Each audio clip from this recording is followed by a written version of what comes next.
Hello everyone, good morning. সবাই কেমন আছো? আশা করি অনেক ভালো আছো, আর আমরাও খুব ভালো আছি। আমার আরও একটি নতুন ব্লগে তোমাদের সবাইকে জানাই অনেক ভালোবাসা। আই হোপ আজকের ব্লগটিও তোমাদের ভালো লাগবে আর তোমরা আমার সাথে এন্ড পর্যন্ত থাকবে। বন্ধুরা, তোমাদেরকে সাথে নিয়ে এখন থেকে ব্লগটি শুরু করে দিলাম। আর আজকে হচ্ছে বুধবার, আর ঘড়িতে সময় এখন সকাল 7টা। সকালে ঘুম থেকে উঠেই দেখো মজা, আর আমার এই চাদর খুলতে একেবারে ইচ্ছে করছে না, খুব ঠান্ডা পড়েছে আর কয়েকদিন তো শরীর খারাপ বেশ, আর তোমাদেরকে তো আগে বলেছি। তার জন্য আমার ভিডিও ইরেগুলার হয়েই গেল, আর আমি সেই ভিডিও দিতে পারলাম না। আর সত্যি আমার মনটা এতটাই খারাপ লাগছে, কারণ ভেবেছিলাম আর এই মাসে অন্তত ভিডিও কন্টিনিউ করে যাব, কিন্তু তা একেবারে হলো না। তো তার জন্য আমি খুবই দুঃখিত, কারণ একদিন ভিডিও আপলোড না দিলে আমার মনটা বেশ খারাপ করে। আর আমরা যারা ইউটিউবার আছি তাদের কিন্তু এই জিনিসটা বেশ হয়ে থাকে, কিন্তু কিছু করার নেই, শরীর তো আর শোনে না, শরীরকে তো ঠিক রাখতে হবে। শরীর ঠিক থাকলে পরে আবারও ভালো করে ভিডিও দিতে পারবো। তাই ভিডিও সেভাবে আর করা হয় না, আর ভিডিও কোনো ভয়েসও দেওয়া হলো না। তাই ভাবলাম একেবারে বুধবারের যে ভিডিওটা আছে এটা তোমাদের সঙ্গে আজকে শেয়ার করি, তো বাকি দিনেরগুলো তারপরে তোমাদের সাথে কন্টিনিউ করে যাব। চেষ্টা রাখি সবসময় একই সাথে কন্টিনিউ করতে, কিন্তু সব মানুষের সব দিন সমান যায় না। আর যখন দেখবে খারাপ সময় যাবে না, তখন সব দিক দিয়ে খারাপ হয়, কোনো দিকই ভালো হয় না। সে যে কোনো পারপাসে হোক না কেন, সব দিক থেকেই যেন খারাপটাই আসে। আর নেগেটিভিটি যখন বাড়ির মধ্যে আসে তখন দেখবে সব দিকটাই নেগেটিভিটিতে ভরা থাকে। আর আমার সত্যি এখন দিনটা এতটাই খারাপ যাচ্ছে, হয় কখনো নিজের শরীর খারাপ বা কখনো বাড়ির প্রবলেম, এই নিয়ে আমার ভিডিও দেওয়াই হচ্ছিল না। তো এখন ভেবেছি যাই হোক কন্টিনিউ করব তোমাদের সঙ্গে, আর যতই সে রাত হোক না কেন। এই যে এখন স্নানটা করে নিলাম, আর সকালের কিন্তু কাজবাজটা করলাম ওই মোজা আর ওই যে চাদর গায়ে মুড়ি দিয়ে, কারণ ঠান্ডাটা বেশ লেগেছে তো, তাই না সকালে একেবারে ঠান্ডাটা লাগাতেও চায় না, ওভাবেই কাজগুলো করে নিলাম। তারপরে স্নানটাও এখন করে নিয়ে এই যে বিছানাটা এখন সুন্দর করে পরিপাটি করে গুছিয়ে নিয়েছি। সকালে স্নানটা করতে ইচ্ছে না হলেও তবুও করেছি, কারণ শাশুড়ি মা একটু বকা দেন সকালে স্নান করলে ওনার কাছে ভালো, কারণ উনি চান যে সবাই যদি সকালে স্নান করে বেশ ফ্রেশ হয়ে যায়, তাতে যেন উনি পুরো বাড়িটাই ফ্রেশ মনে করেন। কিন্তু আমার সত্যি শীতকালে সকালে স্নান করতে ভালো লাগে না। ওই যে 8:30টার দিকে স্নান করলাম একটু গরম জল করে, না হলে তো আমার তো আবার টনসিলের দাঁত আছে, একেবারে টনসিল ফুলে কলা গাছ হয়ে যাবে। তো শীতকালটাতে বেশি ওই প্রবলেমটা আমার হয়, তো চাই না সকালে স্নান করতে। কিন্তু বয়স্ক মানুষরা থাকলে কিছু কুসংস্কার বা কিছু কথা মানতে হয়, তো ওনাদের জন্যই এই কিছু কিছু জিনিস মেনে চলি। আজকে প্রথম থেকেই দেখলাম রোদটা বেশ ভালো বেরিয়েছে, তার কারণেই না ব্ল্যাঙ্কেট এবং বালিশগুলো না সব রোদে দিয়ে দিয়েছি। আর আমাদের ওই ধারের যে উঠোনটা দেখছো, ওটা না কেউ আর ওখান থেকে যায় আসে না, কারণ ওখানের যে দরজাটা আছে ওটা ফ্রন্টের দরজা, সামনের একেবারে, কিন্তু ওটা না খারাপ হয়ে গেছে, খুলতে বা হয়তো লাগাতে অনেকটা আটকে যায়, তার কারণে ওটার খোলা হয় না, ওখান থেকেও যায়ও না। তো এদিকের গেটটা দিয়ে আমরা বেশি যাতায়াত করি, তো ওখানটায় বেশ রোদ লাগে, তার কারণে ওখানে দিয়ে দিয়েছি। শরীরটা মোটামুটি আগের থেকে একটু বেশ ভালো হয়েছে, আর কয়েকদিনে ড্রেসিং আয়নাটা ক্লিনিং করা হয় না, যদিও বা ভেতরটা ক্লিনিং করব না, কিন্তু বাইরেটা সুন্দর করে একটু ডিপ ক্লিনিং করে নিয়েছি। কারণ বাইরে আমরা যে সিঁদুর পরি না, সিঁদুরের যে একটু আধটু ডাস্ট পড়ে, সিঁদুরের যে সিঁদুরগুলো পরে থাকে না, পুরো ড্রেসিং আয়নার নিচটা পুরো লাল হয়ে থাকে, তার কারণে একটু কলিং দিয়ে প্রেস করে নিলে খুব সুন্দর ফ্রেশ হয়ে যায়।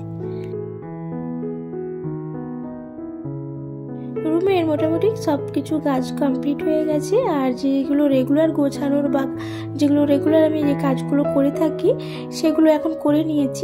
সকালে এই যে সবসময় আমি কি করি, বিছানাটাকে পরিপাটি করে গুছিয়ে নিলাম, তারপরে এদিকে ড্রেসিং আয়না যেগুলো সিঁদুর পরে বা ড্রেসিং আয়নাটাকে একটু সুন্দর করে ক্লিন করে নিলাম, আর এদিকে আমার টেবিল পুরোটা ক্লিন করে তারপরে এই যে চলে এলাম একটু রান্নাঘরের দিকে। সকালের যে কাজগুলো আমি রোজ করে থাকি সেগুলোই তোমাদের সঙ্গে আমি শেয়ার করলাম। সকালে যে কাজগুলো আমার মাস্ট হয়, আর কয়েকদিন শরীর খারাপের জন্য সেই কাজগুলো একটু হয়তো দবে গিয়েছিল, মানে কাজগুলো ঠিক করতে পারছিলাম না। তো আজকে কমপ্লিট করলাম। তারপরে এই যে আবার একটু টিফিনও করলাম। আর টিফিনটা আজকে দেখালাম না, কারণ আজকে হালকা পাতলার উপরে টিফিনটা করেছি, কারণ কয়েকদিন তো বললাম শরীরটা খারাপ যাচ্ছে, তাই রিচ কিছুই খেলাম না। একটু শসা আর মুড়ি খেয়ে নিলাম। জানি শসাতে ঠান্ডা লাগে, তবু হালকা করে শসা খেলাম, কারণ শসা দিয়ে মুড়ি খেতে আমার বেশ ভালো লাগে। এখন না রান্নার প্রিপারেশনে চলে এসেছি। আর আজকে রান্না এখন করে নিচ্ছি পেঁপে ভাজা, আর সঙ্গে এই যে শিম ভাজা করছি। আর আজকে মা হচ্ছে চিকেন পাঠিয়েছে। আমার মায়েদের ওখানে আজকে মুরগির মাংসের সেল দিচ্ছে, তার কারণে মা যে কিছুটা পাঠিয়েছে, আজকে রান্না করে নিচ্ছি। আর কালকে তো জানো বৃহস্পতিবার, অঘ্রাণ পৌষ মাসের বৃহস্পতিবার, তার কারণে কালকে রান্নাটা হবে না, তো আজকে করে নিচ্ছি। আর জানো তো, যতই আমরা ফ্রিজে মাছ মাংস রেখে খাই না কেন, সঙ্গে সঙ্গে এনে করার একটা টেস্ট খুবই ভালো, আর রেখে দিলে না টেস্টটা ঠিক থাকে না। তার কারণে ভাবলাম আজকেই করে নিই, আর কালকের জন্য তুলে রাখবো না, মানে কালকে তো হবেও না আবার। বন্ধুরা, আমি একজন সিম্পল হাউসওয়াইফ। আমার মধ্যবিত্ত ফ্যামিলিতে যা আছে তা নিয়ে প্রতিদিনের কাজকর্মগুলো কমপ্লিট করি, আর সেই কাজকর্মের ভিডিও তোমাদের সঙ্গে রোজই শেয়ার করি। হয়তো এখন কয়েকদিন শেয়ার করা হচ্ছে না, তো আমি সবসময় চেষ্টা করব তোমাদের সঙ্গে রেগুলারিটি মেনটেন করার। তো জানি ইউটিউব থেকে আমার রিচটা অনেক কমিয়ে নিয়েছে, আর সেভাবে কোনো ভিউজ ছাড়ছে না। তো একদিন না একদিন ঠিক সাফল্য পাবো, যদি ঠিক মনে জোর রাখতে পারি। তো যাই হোক, তোমাদের আজকের ভিডিওটা কেমন লেগেছে অবশ্যই কিন্তু আমাকে জানিও। আর যদি কোথাও একটু ভালো লেগে থাকে তবে কিন্তু কমেন্ট করে একটু উৎসাহ করো। আর যারা চ্যানেলের নতুন বন্ধুরা রয়েছে তাদের যদি একটু ভালো লেগে থাকে তবে কিন্তু চ্যানেলটিকে সাবস্ক্রাইব করে দিয়ে পাশে থেকে যেও, পরবর্তী আরও এই ধরনের নতুন নতুন ভিডিও আপলোড পেতে।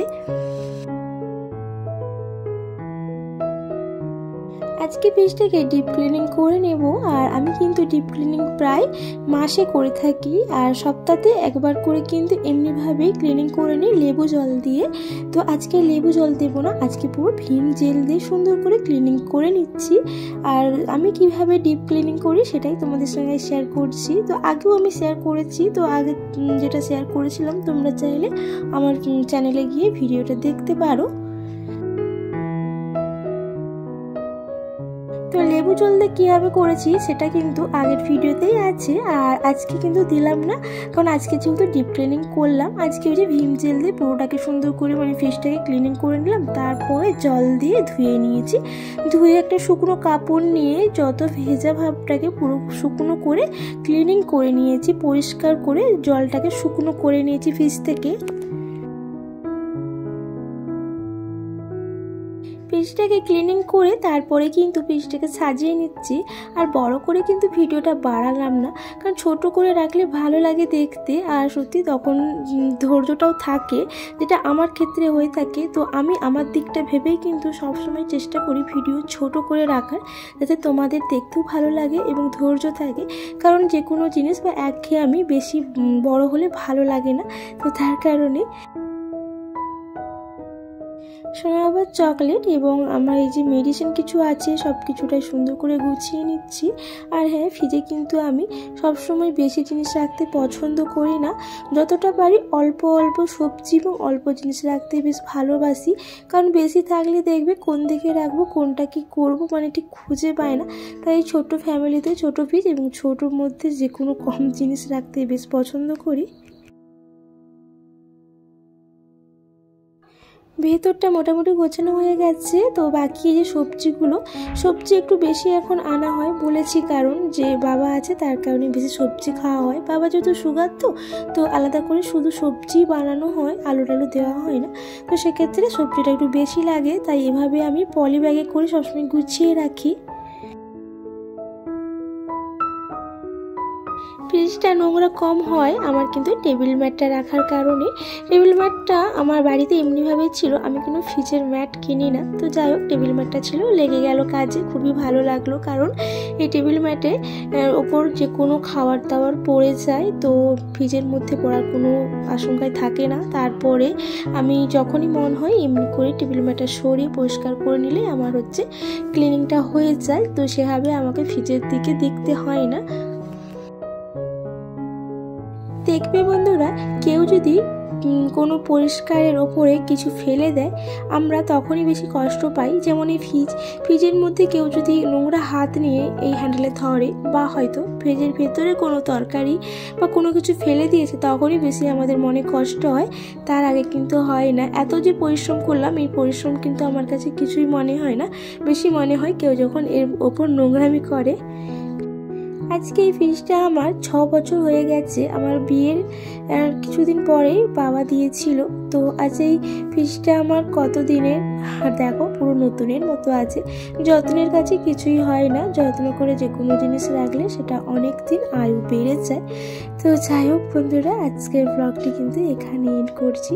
তোমাদের কতটা ভালো লেগেছে আজকের ভিডিওটা অবশ্যই জানিও। যদি কোথাও একটু ভালো লেগে থাকে তবে কিন্তু লাইক দিও। আজকের মতো টাটা, বাই, সবাই ভালো থেকো।